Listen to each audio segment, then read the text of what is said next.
Good afternoon. I'm Beatrice Reyna with your Panhandle Roundup edition for Friday, July 26, 2024. Fire crews have contained a grass fire that State Fire Marshal's office say reignited from a burn pile earlier this week. The fire started northeast of Scottsbluff at around 12:30 p.m. Thursday near County Road G and Lake Minnetonka Road. An evacuation advisory was issued for the area.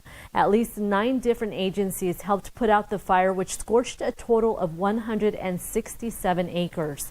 The Camden grass fire destroyed a garage, a vehicle, and 3 sheds. Scottsbluff Rural Fire Protection District Fire Chief Carissa Shank-Grubbs reminds the public that a red flag warning remains in place throughout the afternoon, and by state law, burn permits are required to burn trash and other debris.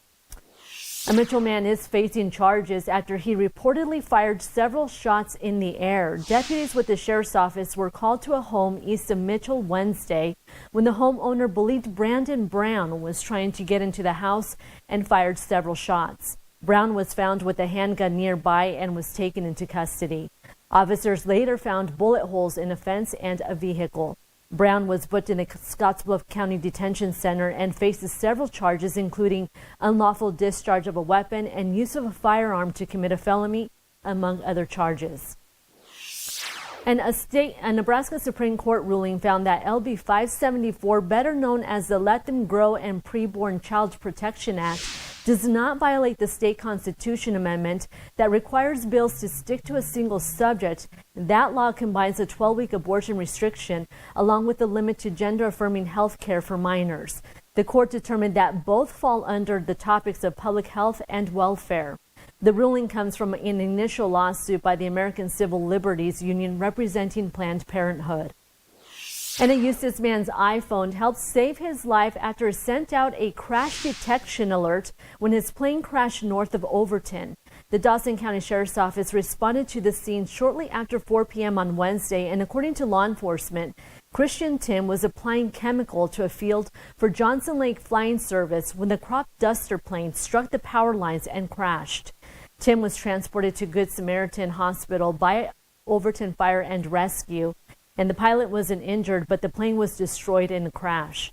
Crews from Nebraska Public Power District, Dawson Public Power District, and Lexington Airport assisted at the scene. And here's meteorologist Andre Brooks with a check of the forecast.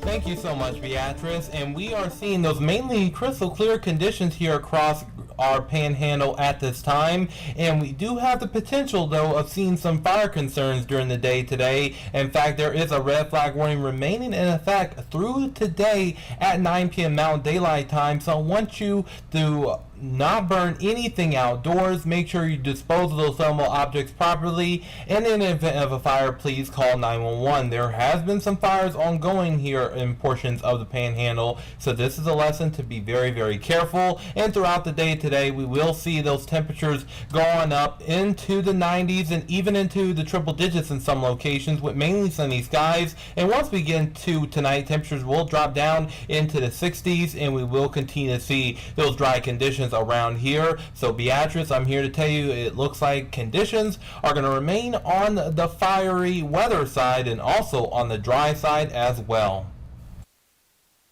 Thank you so much, Andre. And that's all we have for now. Remember to join us weekdays for the Panhandle Roundup, covering the stories in the Panhandle that matter to you. Have a great day and a great weekend.